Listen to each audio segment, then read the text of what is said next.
Radio, brought to you weekly by the Corey Higher Education Council, promoting lifelong learning to empower individuals, produce a competitive workforce, and enhance the community's quality of life.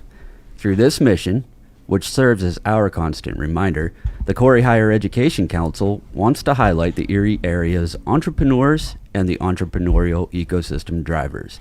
Welcome to Community Chronicles Radio. I am Dr. Matthew Plotz, and with me today is, as always, is our glamorous co-host, Steph Scroose. If you'd like to call... Sorry, Steph. Oh, Gore? Oh, say good morning. Go ahead. Oh, good morning. Yes, go on. If you'd like to call in and ask either Steph or myself or our guests a question, the number here is 814-679-1080. So, Steph, how are you today? Doing good. At least the sun's out today. It's better than the last time. The show was a little gloomy, but yeah, it's looking nice today. Yeah. It's a little cold, but I think it's supposed to get a little bit better today and this weekend, so we have something to look forward to. Absolutely. Yeah. So, Steph, you've been pretty busy at the High Ed getting something ready for May 1st, and there's been a lot of work on that. Chris Norris over at Revox Media put something together for us, and why don't you talk about what you've been working on and some of the things that we're getting ready to show everyone on May 1st?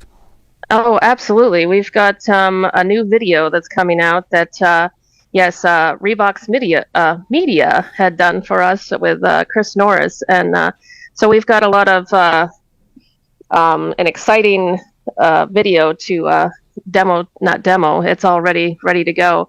And it'll be highlighting... We got interviews with the staff. We've got with our affiliates. We've got interviews with the students. We've got interviews with Cameron and Marcus from the Beehive. It's a whole new rebranding video of the Corey High Ed about what we've got going on in the future. It's coming up, so we're really excited for that to be demoed. We've got some teaser videos teasing up to it for the excitement for the release on May 1st. So, yes, we are very excited for that to be coming out and for everyone to get to see that. And that video is really cool, and I can't wait to get it out to everyone to take a look at. The other cool thing we have coming up, and we're going to keep talking about it on Community Chronicles Radio every week, up until is the Rural Entrepreneur Week that we're getting ready to present to the community. Can you tell us briefly about some of the things going on that week? Yeah, we've got that next month. May's coming up already. It's a free event. Got a lot of lunch and learns. It's going to start on Monday, May 20th. May the 20th. I'm sure. Looking at that networking kickoff. That'll be from 4:30 to 6:30. That'll be at the Before the Barrel Distillery, and you will get participation in that. We'll get 2 drink tickets, 21 and older, with a cash bar and catering by your daily serving. And Tuesday, it's a motivational way to start your own business. That'll be with Greg Russian. And the lunch will be provided by Twisted Sisters Cafe. That'll be at the Corey High Ed from 12 to 1. Then we've got Wednesday, May 22nd, Making Mistakes and Learning from Them. That'll be a lunch and learn with RJ Messenger. And lunch will be provided by Ploss's Lunchbox that day. Then Thursday, we have Food for Thought. That'll be from 12 to 1. That'll be featuring Betsy Grinder. She'll be talking about her humble beginnings, and she'll be also serving the food that day as well. And then to kick it all or end it, to finish up with it on Friday will be the road to startup success, 11 a.m. to 2 p.m. And then lunch that day will be provided by Sanders Market. That one will be held at the Relevant Church.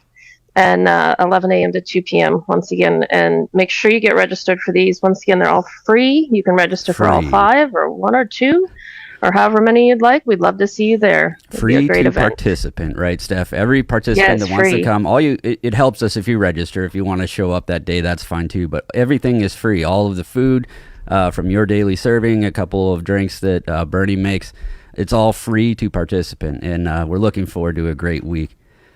So this week, Steph, we have a couple of really interesting guests. And as we got ready for this, I got more and more excited to talk with the individuals who are here about what they're working on and the reasons that they're doing it. With us today, we have Mike Conway and Jeremy Bannister. Mike Conway is the man behind the Faces of Erie photography you have probably seen on Facebook. When you look at Facebook, almost 4,000 followers. So it's out there. A lot of people are seeing it. And also with him is Jeremy Bannister, who is one of the faces that Mike has photographed for the project. So good morning, gentlemen. Good morning, guys. Yes, good morning. Mike, can you tell us about the Faces of Erie campaign that you've been working on? Yeah, it was an interesting campaign that we decided to start because it was all about showcasing our uniqueness here in Erie, Pennsylvania with everybody we have here. You know, there's so many different walks of life from across the board in all aspects, and this project is to showcase as much diversity throughout as possible. Well, good. And can you tell us, how do these photos tell a story of each subject? It's tough to tell the story through the photo. It's more just to showcase the person. You can read the bio about them and kind of get to know them. And if you know them, you know, you'll recognize them. You'll be able to scroll through or flip through the pages when we put our book together to just recognize the people here in this community. The photos are very much of a portrait. So it just, you know, you look at these people and everybody has a very interesting characteristics, but you wouldn't know who they are until you read their name. You know, that's why the background is black for everybody. It's consistent. Whether you're a millionaire or an underwater photographer, ship diving, you know, you all look exactly the same because you wouldn't know the difference if you don't know them. So it's all just to really showcase, you know, the mosaic of this community. You have featured very recognizable faces as well as the unsung heroes of Erie. How do you choose who gets photographed? Well, in the beginning, I really said, you know, I made a list of I want a veterinarian, I want, you know, a DJ, I want, you know, our street workers, I want our business owners, and within the first month and a half, I checked a lot of that list off. So I was just trying to look at, and now I've looked at all kinds of different avenues for what people do and who they are, and you know. I do look for a lot of the notable people now because I've covered a lot of the diversity as far as our you know, our street workers and all that stuff. I've covered a lot of those jobs, and now I'm looking for people, you know, who have a little bit more notoriety in the city because it is Faces of Erie. So I'm trying to keep, you know, a good balance between our unsung heroes and our very notables. So it's, you know, like our political figures down to our, you know, our lawyers, our mayors, and our tattoo artists. So I'm just trying to, you know, find a way to capture every demographic without repeating it. And that is becoming a little more difficult. I'm about 200 people in. So there's challenges. So a lot of people... I've taken a... Yeah. Yeah, a lot of people, sorry. Oh, it's okay. No, I've started to turn a lot more people away these days. I used to feel really bad about that because these people tell me all their stories. And I read all of them. They're all beautiful. They really are. But a lot of them are similar. So trying to keep a diversity in here, I don't say yes to everybody. So, you know, we just, you know, I just want to showcase the best we can. You know, if I get 16 stay-at-home moms and then, you know, 42 photographers, I mean, they're all part of this community, but it's only one aspect of it. Yeah. So that's what I try to convey to people. Yeah, I love looking at your website. I was just going to say, because I love the diversity in it. You know, they all have the same backgrounds, but it's so interesting because it's so many different facets of Erie and different people. And you're not just showcasing, you know, the most, you know, the prestigious people. You're showcasing all different kinds. I mean, everybody that makes up, you know, the Faces of Erie. And it's really interesting just to take a look at it. It just kind of brings you in. It makes me want to, you know, look into it more the way you've portrayed it. And going to our next question, our other guest today is Jeremy Bannister, another local photographer and pest control expert featured in Faces of Erie. So can you tell us a bit about photographing, if I say that right, Jeremy, and what you learned about taking his photos? Yeah, it was a very interesting shoot. It was one of the coolest one I've done so far. When I read I saw a photographer, I'm like, but then I saw, oh wait, it's an underwater photographer. That's awesome. Oh, and then he's also a pest control guy, so he does a lot of different things. So when he came up on that Sunday morning, I believe it was around 10 a.m., he said, oh, hey, I'm here. I'm like, okay. And I came down to meet him, and he's like, what do you want me to bring? I'm like, whatever you like. And then he just pulls out this contraption called Jeremy, It's a rebreather. rebreather. This item, I'm a strong man. I have been working out for a very long time. This thing was easily over 100 pounds. And he walked it up on his back, up 20 stairs without breaking a sweat. I'm like, you are a superhuman. Like, It's much lighter than the doubles that I used to carry. oh, see, look at this guy. Yeah, but it was the gear I did not expect. And it was, he brought everything up there. He put it all on for the shoot. He sweated it out for there for about 20 minutes or so. And, he just really told me about what he does and about how the ship diving and the photography. And then, this man even has a tie to me without me really even really realizing it. He's like, so how's your mom? I'm like, what? He's like, yeah. I'm like, yeah. He's like, I did some work for your mom a few years ago. I'm like, really? He's like, yeah, she has that really cool chimney with the shiny rocks. I'm like, yeah. He's like, yeah, I was over there. She's like, so it was unbelievable. He remembered her from like 2 or 3 years ago. Oh, I think that was 5 or 7 years. No, see, look at that. My God. A while ago. So. All right. So how can someone become part of this project if they're wanting to? A lot of people shoot me messages from almost, text messages, Messenger, Instagram, all that stuff. But it will all call you to my website in the contact area because I've bottlenecked everybody into one place so I can read, and not have to go to 18 different platforms to read things. Everything is going to come straight through a form through the website to, apply through facesoferie.com/contact. And you have a little, name, age, and occupation, and then you tells a little bit about yourself, and then I review it, and I either you accept it, and I see who you are, and you never know. So I encourage everybody to at least apply because you might be a demographic I haven't hit yet. Right. So you mentioned politicians. Who's the who's who of the politicians you photographed so far, and who are you hoping to get in the near future? So I got my early on. I got Bizarro. He was one of my first people I photographed, and then I had the mayor, and I have another few coming up. But who's who is that I want is Hagen and Nick Nicastro from Erie Insurance are my two big I'm going after, and like Nick Scott and all those. Those are huge names in Erie that I haven't quite tapped yet, but so they are in the works here. We'll see what we can do. We'll see. Yeah, no guy. We also had a really cool event here earlier this month with the total solar eclipse. Yeah. We saw you spoke with Penn West Edinburgh students in Dr. Hurd's class about the astrophotography. Can you share a bit about that experience that you had? Yeah, that was really exciting. I've never really been asked to teach a college class before. And I was really excited because astrophotography, well, if no one knows, it's to shoot the stars. So I've been doing that for many, many years. And it just so happened the college that asked me is when I was in high school, I didn't have a high enough grade point average to get in. So it was funny being asked to teach somewhere where I wasn't able to get in when I was a kid. So that was kind of like, that was awesome. I'm like, yeah. Full circle. But no, we just taught the class on how to, how you need to plan your shots, what you need to do to, photograph them, how your setup should be, your settings, your exposure.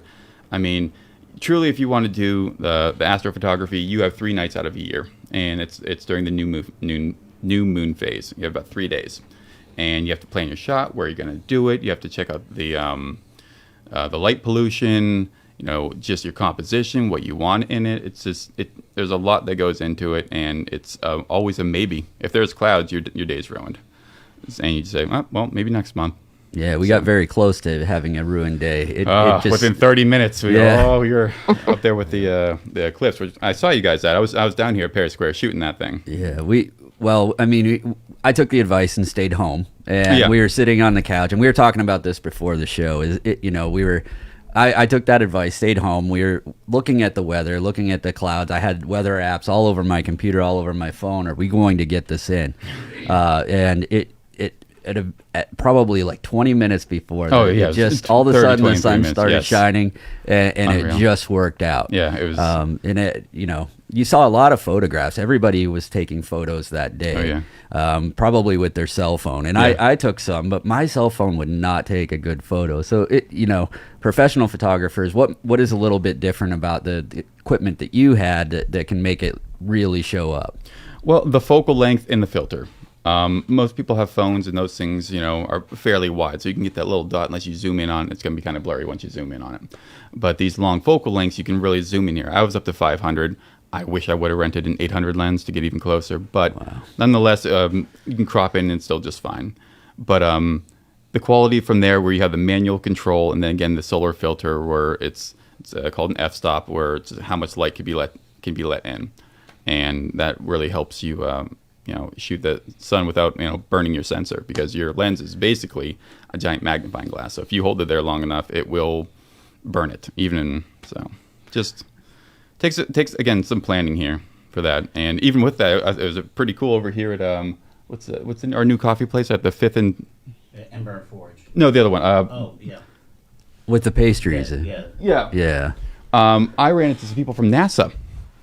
Yeah, so I was just sitting there having coffee, working on some photos, and I overhear these people talking. I'm like, "You guys here for the clips?" Like, "Yeah." I'm like, "Where are you guys from?" We're like, "Barcelona." I'm like, "What?" And they're like, "Yeah, we're here from NASA." I'm like, "Tell me more." Go on. That was very interesting people. It was really, really cool to see all the people talking about and coming all the way to Erie, Pennsylvania for the eclipse. That was really cool. Quite a different perspective of people that came through and had discussions about this. Yeah. I'm like, "Guys, what if it was cloudy?" They're like, "Well, it's not going to be." I'm like, "Okay." And they would know. Yes. They knew somehow. Okay, I believe you. Yeah. They had the inside line on that. So, that day, I guess, we had Dr. Hurd come and give the speech, and he talked a little bit about how cool the path of totality was. He's traveled all over the world over, every full solar eclipse that we've had, and he's taken a look at it. And I thought, if it's cloudy, it's cloudy. I'm not overly concerned. Sure.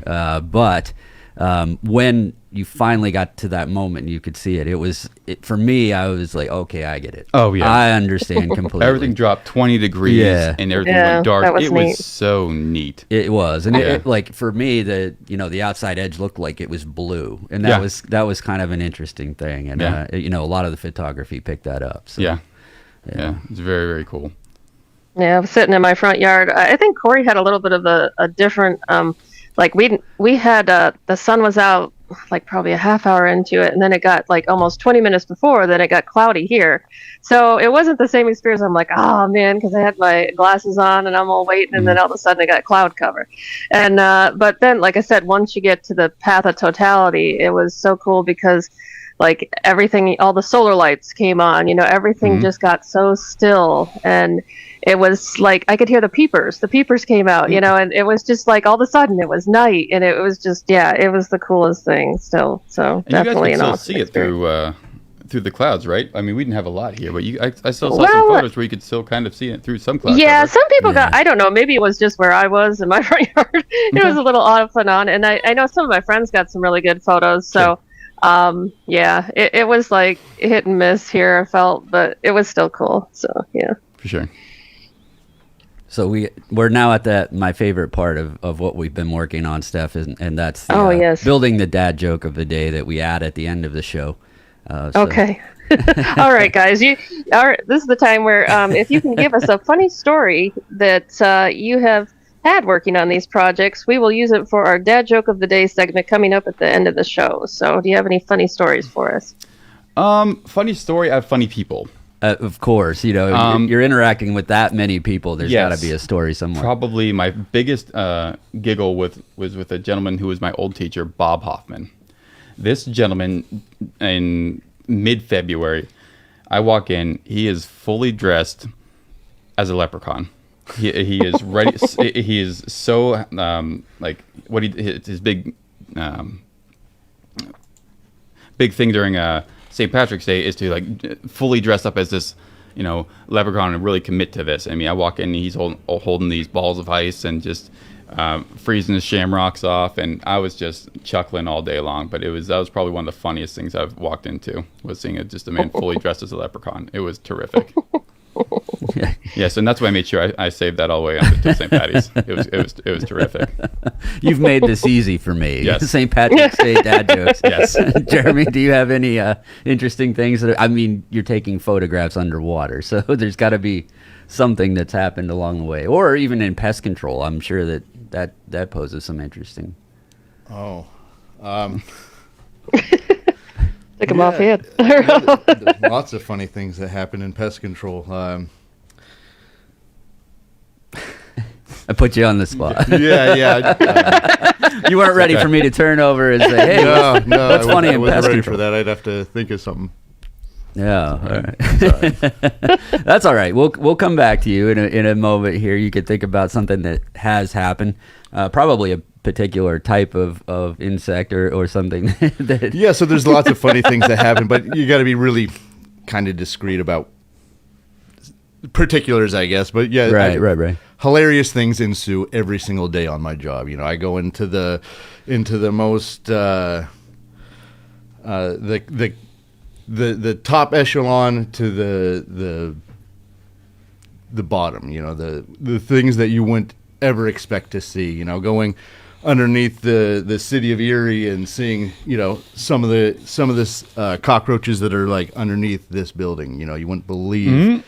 You know, in downtown Erie, you know, How big are these cockroaches? oh, I mean, they're, in perspective to the size of cockroaches that we normally deal with, they're 2 to 2.5 size larger. So they're what we call American cockroaches. What you would find in a typical house is a German cockroach, which would be, you know, in like, you know, in a living area. But downtown, specifically in downtown Erie, because of the old infrastructure, they have larger roaches, which are American roaches, and they can get pretty big in size. And when we go underneath the streets here, you know, I'll bring all the guys in, you know, just for the experience. I want to, you know, call all the techs and say, hey, we're going underneath Erie. Let's get geared up and, you know, make a day out of it. This is going to be a memory. So there's been several times where we've had to, you know, put on our Tyvek suits and get up and go underneath and, you know, crawl through some of the old cast iron pipes around that, and you know, the ground's, you know, covered in some kind of a liquid solution, and you know, it's pretty memorable. But yeah, it's a pretty wild time, and every day is different. It offers its different challenges and different sometimes hilarious experiences. When you do that, is there a representative from the city that accompanies you? Well, it depends who's hiring us. So okay. sometimes it's you know, almost always like the general manager of whatever construction company or you know, whoever we're working with. I just wondered if the shock comes because you're used to dealing with these types of things. So you're okay. This is part of the experience. But somebody that's not an everyday in sure. there, and then trying to tell them, you know, well, we could fumigate this, but if we do, we should probably contact the police department, you know, the city, because if we fumigate, those roaches have to go somewhere. So are they going to come up and like just, you know, start this has the potential for some serious humor. So we have some really interesting conversations when we're doing that sort of work.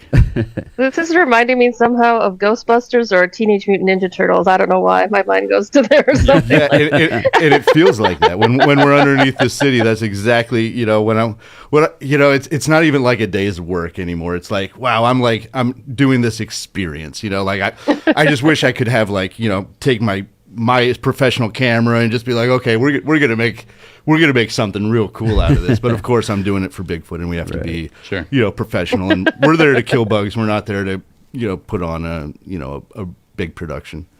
All right, so we have a break coming up in a few seconds here. So you guys going to hang out and come back at the other side of the half hour. We'll talk more with Jeremy, a little more with Mike, and you are listening to Community Chronicles Radio on 103.3, 105.9, and 1530.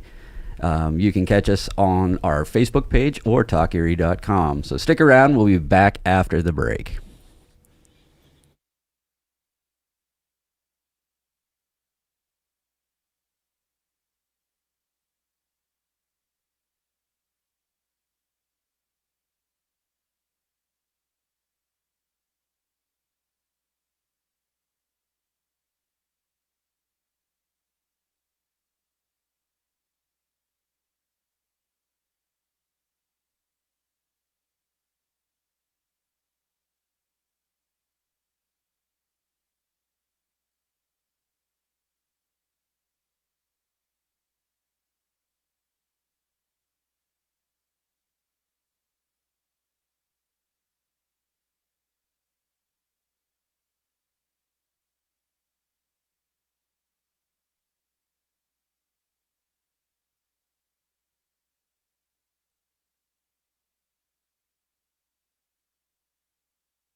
Welcome back to Community Chronicles Radio, brought to you weekly by the Corey Higher Education Council, promoting lifelong learning to empower individuals, produce a competitive workforce, and enhance the community's quality of life.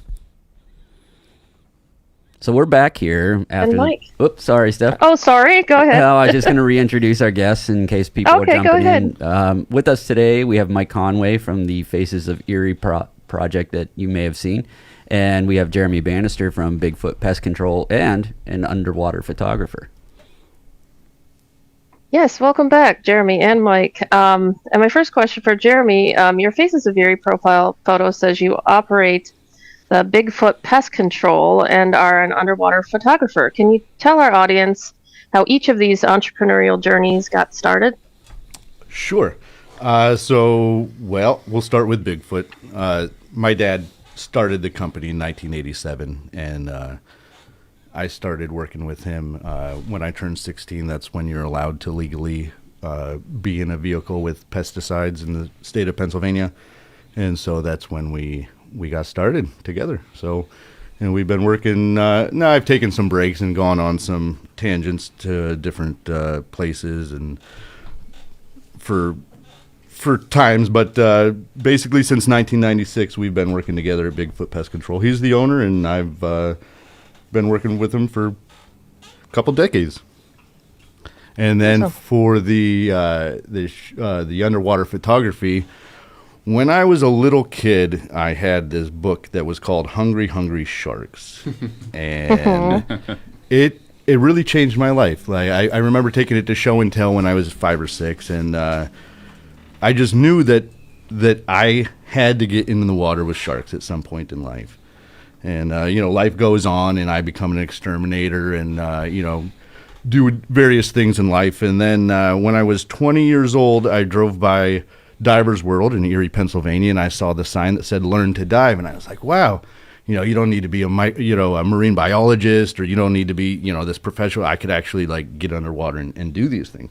It never occurred to me that as a just a normal person you could do this. So I immediately went in there, and they told me how much it would cost. So I worked all summer and saved up the money so that I could take my diving certification, and it's been forward motion ever since. I'm still training. I've been training for 20 years. That was 2000 that I first got certified. So going on 24 years now that I've been forward momentum in the diving community.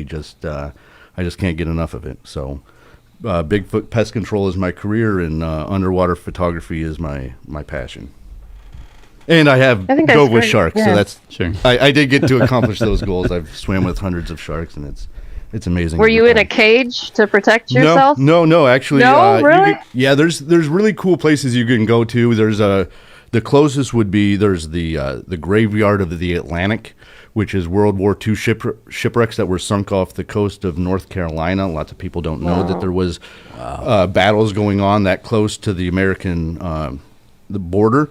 But yeah, there's a sunken U-boat, the U-352 that we dive. And last time I was there last October, and we had at least a dozen pregnant sand tiger sharks that were at least 9 to 12 feet long. They were pretty intimidating, but they're so docile. Wow. It's always just a huge shot of adrenaline and joy. Yeah, every time. So. But there's a ton of shipwrecks down there, and they're all covered in sharks. It's pretty intense and pretty amazing. Jeremy, I'm not sure if I told you. I snorkeled with some sharks in Florida with some bull sharks and some. They really are super docile. Like, people don't realize. Yeah. They think they're some monsters, and they're really not. I really describe them as curious cats. Sure. They're big cats with teeth that just kind of are interested in you. They really are cool. If you're on a surfboard or look like something that's their prey, that's one thing. But when you're snorkeling, or especially scuba diving, with your fins and all your gear, you're almost as big as the biggest sharks out there. And you don't look like you're food. You look like you're also something that's comparable on the food chain. As long as you're not, you don't have an injury of some sort, you know, you always see or like in the movies. Yeah, or if you don't have like especially long fingers that you're like wiggling around, that you look like little tendrils or something. One of my stories, probably before 1996, when you're talking about getting into pest control, but when I was a younger kid, and it sticks in my mind, it's like seared in there. I saw part of Jaws before I was old enough to understand, and for I think it was kind of formulative for me that I'm like, oh no.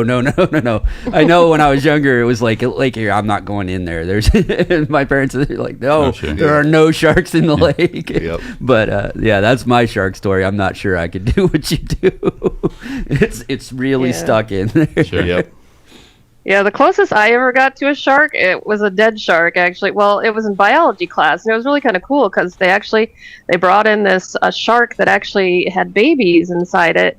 And so we got to dissect the shark, and I actually got to hold one of the little baby sharks, in this little sack. Wow. So that was, cool in itself, of course, but that was I didn't get risk of being eaten by the shark, of course, because they were already dead. So, but yeah, that was the closest I've ever been to a shark. I used to own one of those. They sold those in Florida. I remember when I was a kid, my one souvenir that I brought back from Florida is they have those baby sharks that are in like a jar, and I kept it for years. Oh yeah. And I think somebody came over the house and knocked it over, and I was distraught. And I put it in a pickle jar full of rubbing alcohol. It lasted for a couple of years, but eventually we just had to let it go. So I bet that had quite a smell. Yeah. All right. Well, we'll progress to our next question. Next question I have is, what is your hope to achieve through your work and all your underwater photography? So there's a lot of things that I'd like to do. I'm kind of working on several different things as far as doing videos, like not instructional videos, but kind of just sharing videos where I'd like to photograph and video all the shipwrecks that I can and put out videos that are for maybe somebody that's on a kayak. Okay, you can go check out this shipwreck. Someone who's snorkeling. Okay, you could go check out this shipwreck. Somebody who's a beginner diver. Okay, you can go check out this. Somebody who's more advanced. Okay, this is a more advanced shipwreck where you're going to see more cool things. And then once you get into the more technical side of it, the technical diving, and then once you get deep, you can see like the masts that are still up. You can still see the shipwreck that's completely intact. And pretty mind blowing. So those are like the videos that I'm working on now. Kind of this shipwreck could be for you. Like anybody can go check out a shipwreck. What's your skill level? Do you want to be on a kayak or whatnot? Anybody. Or there's even places in Michigan where they have the shipwrecks preserved on the beaches, so you could just go and go off the road and do a 2-minute hike and see some of the shipwrecks. So if you're really into shipwrecks, anybody can go see them. And then also, I'm working to create 3D models of all the shipwrecks. So I'm taking like thousands of photographs of a shipwreck. I'm swimming all around it, and then using a software program, I'm able to stitch all the photographs together and actually create a 3D model. So I'm working on that to be able to present to the public to say, okay, well, even if you can't see, some of these deeper shipwrecks, well, here it is. You can look at it and it's a tangible thing that you can hold in your hand and look at it and say, oh, wow, this is what the shipwreck looked like in 2024, and then maybe 10 years down the road it's going to look different. We can photograph again and make a new model and see what the degradation is or the deterioration, or maybe some silt got covers half of the wreck or something like that, and we can say, okay, well, there's some currents moving down there, so now we know this section of the lake has been active with whatever type of activity. That is definitely something that interests me. Yeah. Sorry, I didn't mean to interrupt you. No, yeah, and then just photographing for the sake of photographing, because that's been my love and passion since I was just a child. So just putting that in the world, and hopefully people like it. But ultimately, it's something that I love doing, so I'm going to keep on doing it. So when you're taking me down, Awesome. Go to Divers Yeah. World and I'm ready. go get your certification. We'll get going. Sounds good. I know. I always love going to the Tall Ships Festival every time they have that on the Bayfront. I'm definitely interested in like all the shipwrecks and of course, Titanic and all that. Have you ever thought of maybe even that's probably too much of a dive for Titanic. That's down there a ways. Yeah, Yeah. you need a submersible, and after the last James one Cameron. that went down. Oh yeah, that was horrible. Yeah. Oh, I definitely Okay, wouldn't well, go we in a won't carbon. go I wouldn't go in a carbon fiber submersible. That's for No, nothing no. with the PlayStation controller. No. Lessons learned. yeah. And speaking of shipwrecks, what are some of the shipwrecks that you plan to visit that you haven't already visited? Oh, shipwrecks around here? Yeah, Specifically in or Lake Erie? any. Or otherwise. Yeah, or otherwise, yeah. So every year I try and get on new shipwrecks in Lake Erie again. I am ultimately trying to revisit shipwrecks that I've already seen because I want to get more documentation on. I want to get better. I want to get these 3D models out. I want to, So the difficulty with the 3D models and kind of what I'm doing, the videos and all that is, if you go on a shipwreck for the first time, you're just getting the initial impression. So you can get some nice pictures if kind of if there's a wheel, if there's some, some cool things to point out where I could work with the diver and say, okay, here's a light, go illuminate this, and I'm going to swim around you, and I'll let you know when I got the shot, and then we'll go swim around and see something else, and I'll get a picture of that. But once you've been on the shipwreck, several times, now you've got a real feel for the shipwreck. So I tend to like to go back to shipwrecks multiple times so that I can really try and document it properly, rather than just getting that first. Of course, it's amazing to go get that first initial impression, and I love doing it, and I'm going to do it this season, I'm sure. But I don't know that I have any specific shipwreck that I'm trying to get to this season. I've been trying to get to the Stern Castle, which is an unidentified shipwreck in 185 feet of water off Long Point.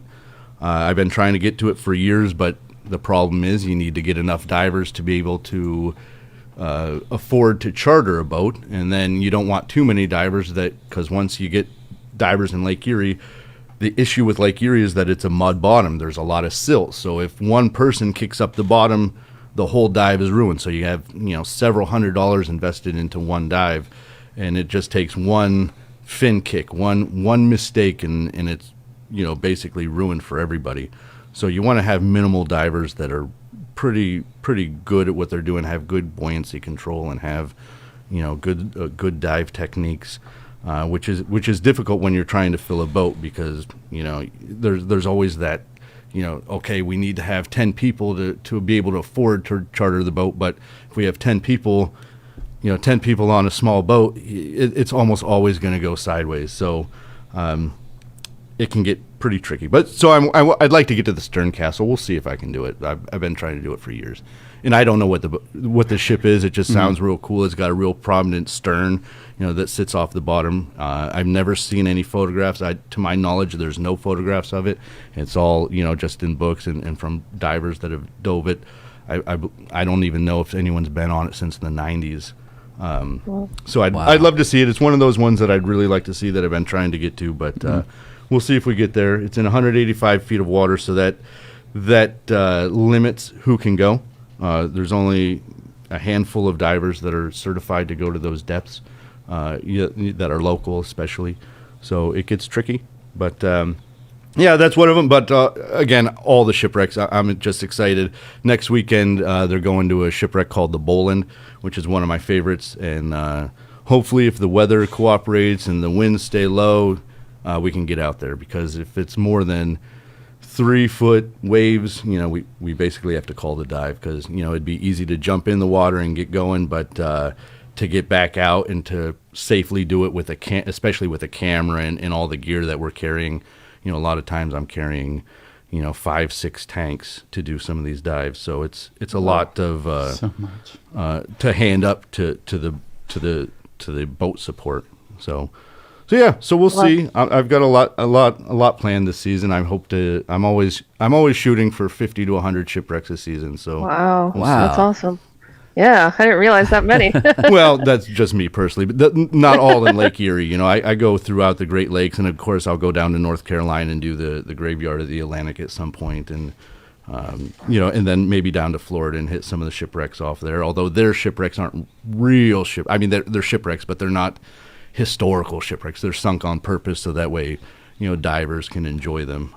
But the shipwrecks we have are real, historic, you know, many times tragic shipwrecks of historical significance. So that's a whole different ball game because you know, when you're diving a shipwreck where you know that, you know, the story behind it and the loss of life or the, you know, some other vessel came and saved the whole crew, you know, it's pretty empowering.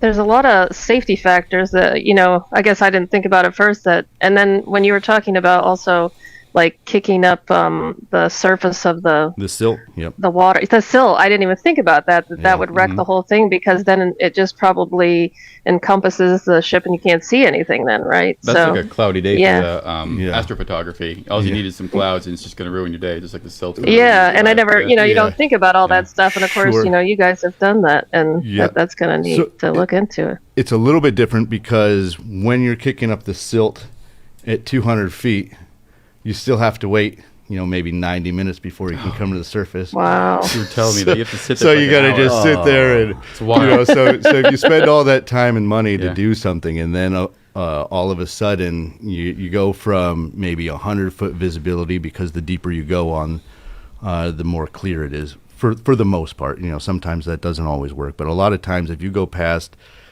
80 feet in Lake Erie, you can experience, you know, 30, 40 to 100 foot visibility, which is pretty incredible. But, you know, one fin kick and you're in zero visibility. So you've gone from being able to see what you're doing to hopefully you can find that line that's going to take you back to the boat so you can get to surface safely. So whoever does that, do they have to buy dinner? I was going to say, don't be that guy. I've been that guy. Oh no! Everybody has a bad day. Everybody's done it. You know, there's no way around it. You know, sometimes it's one stupid thing that can go wrong. You know, maybe your reel, you know, gets caught into something. It just, when you jumped off the boat, it just got tangled up in something and you've got to just move yourself a certain way and all of a sudden, you know, but that's just the game. That's what it is. You know, we all accept it. So yeah, we don't try and get too bent out of shape if somebody does it. Of course, if somebody does it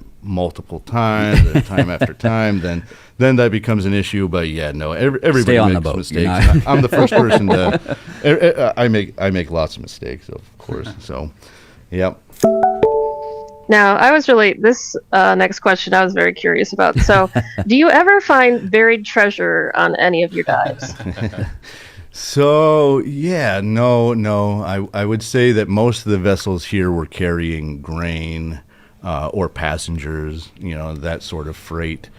The stories of treasure, you know, lots of people, you know, decades ago did lots of treasure seeking in the Great Lakes, and what the conclusion is that the treasure is the historical significance. You know, the treasure is the experience, the being the person. You know, some of these shipwrecks, you know, I might be one out of 100 people who's ever seen the shipwreck underwater, and that's pretty powerful stuff in itself. So that's really the treasure, is just experiencing what that moment in time is, and you know, and kind of bridging what that historical significance was to, you know, maybe these passengers that were on the vessel when it went down. But no, they were basically full of corn and grain and coal and, you know, stones and, you know, and that sort of thing. So there's no pirates. No, not in Lake Erie. No, not in the Great Lakes in particular. They knew that traveling the Great Lakes was pretty dangerous, so they would typically send anything that was worth monetary value by rail. and then they would send all the passengers and all the freight over to traverse the lakes. Yeah. I know. I'm always like in movie mode. Oh yeah, I've got that. I'm sure other people on this point, but I can't imagine. I mean, I just that experience, like you're saying, the experience of being able to see these shipwrecks. Sometimes you're the first person that may have even get to see them. Exactly, that is definitely the biggest treasure. I get excited because I've got one of these. What do you call it? Those you call it magnet fishing. They have these really powerful magnets, sure. Yeah. and then you throw them into the water, and like that's my biggest part of treasure hunting for me. I haven't found anything too great. You probably find more than I do. No. Of monetary value. Yeah. Well, not so far. I've only done it like one time. I need to get back out there. I'm like, but I feel so stupid sometimes. I got this huge magnet and I'm like trying to throw it out there. I'm thinking I probably need a boat to go out on and do it. It would be more fun. So, yeah. So I will say the one thing that's different about the Great Lakes that's not, so ocean diving and Great Lakes diving are very different. For wreck diving specifically, in the Great Lakes, we don't touch anything. We just photograph it or experience it. The Great Lakes, the water, the temperature in the fresh water is going to preserve the shipwrecks. Some of these shipwrecks might last for hundreds or more years, whereas in the ocean there's a different ethic to diving. The wreck divers go down there with crowbars and go down there with whatever they can get, and they'll pull everything off those wrecks. The Andor they'll pull plates off, which is cool. That's their scene because they're in salt water, and all that's going to be destroyed, and in a couple generations that's gone. So I have no problem with people kind of raiding those wrecks and taking. Again, it's not like treasure. It's no, I know. If you go down to the Caribbean, that's another thing, but. Without a real crew, I don't know how much you're going to get out of that. But there are wrecks that you can actually go to and kind of salvage in the ocean. But on the Great Lakes, if you take something off a wreck and you bring it back, the boat captain will likely tell you to go back and put it back, or or they're not going to take you back to shore. Okay, that's interesting. I didn't know that, but that makes sense. Yeah. I mean, it's a museum, and we should leave it as a museum. Yeah, my children will hopefully go diving when they're able to do so. My oldest son has been on shipwrecks now, and he's actually dove with sharks, so that's pretty exciting. So I'd like to take him on the deeper shipwrecks and show him, okay, this is the wheel. Here's a pair of binoculars that you could tell the captain was using. That sort of thing. So, whereas in the ocean, all that's gone. They've taken all that. So I know we're getting close to... Oh, sorry. Go ahead, Matt. You had mentioned, going not just to Lake Erie, but other lakes in the Great Lakes. There's a lot there. Sure. We have there's a famous one in Lake Superior. Have you ever made it up there for anything? Oh, I know Lake Superior, and I know what you're talking about. The Edmund Fitzgerald. No, I've never. No, there's a song. It's off limits to divers. Is it? Oh. Yeah. Number one, it's too deep for anything that I feel like doing. I think I'm going to stop at 300 feet. That's about as far as I feel like my body should go. Of course, I always say that, so we'll see. I always tell myself I'm going to stop somewhere, and then, of course, I sign up for the next class. But I think 300 feet is as far as I personally feel like going. There's enough shipwrecks between 0 and 300. I think that's a good place to stop. But there's lots of good shipwrecks in Lake Superior. And the great thing about Lake Superior is there's no zebra mussels or quagga mussels, so you can actually see the entire wreck. It's the only. Wow. It's the only of the one of the Great Lakes that doesn't have the quagga mussels. So here the quagga mussels are covering all the wrecks, whereas in Lake Superior you can see the paint, you can see the rails and everything. It's pretty amazing. Wow. Now, you have a photography exhibit that runs through September 1st called Disasters of the Deep. Can you tell us briefly a little bit about that? I do. Yeah. I thought so. Oh, I saw it on your website. We pick it up on the show prep. Maybe, was this something you did before?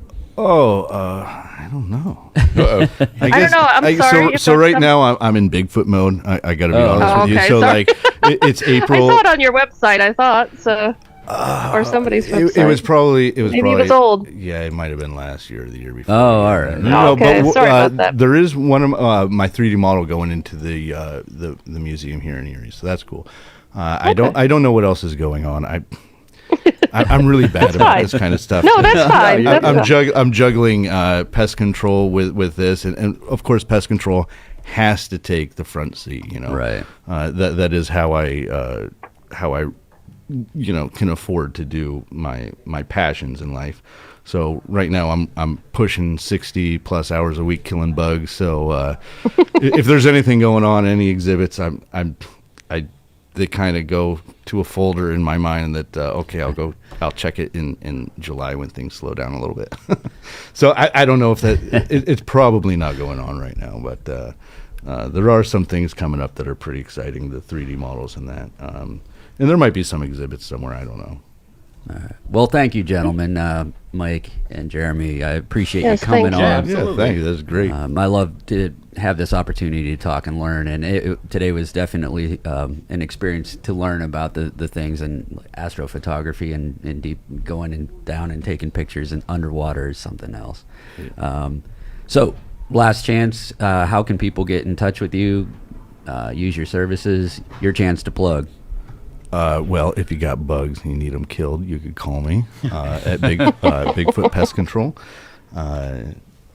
Or if you want to talk about shipwrecks or get into shipwreck diving or anything like that, you could come check out. Well, I'm building my website right now, so you'd probably want to go to Facebook, which is, I think, Jeremy Bannister Photography on Facebook. But my website is jeremybannister.com, but I'm building it right now, so don't do anything with it right now. Real quick, Mike, we got about a minute. All right, I'll plug. For Faces of Erie, if you want to get in contact with us, you can go to facesoferie.com/contact. It'll shoot me an email, or if you have a wedding or portraits, you can go to myconwayphotography.com, and it's been my main business for the past 15 years. So that's my real hustle. So whichever you would like to, come have your photo taken for. All right, so we got the dad joke of the day. So I'm gonna do that real quick. We had leprechauns, right? Yes. So Mike, what's the best month of the year to host a parade? What's that? March. It may take a second. Nice. Well, thank you, gentlemen, for being okay. here. Well done. Community Chronicles Radio will be here next week. We'll be talking with the Chamber of Commerce out at Corey. We hope to see you then.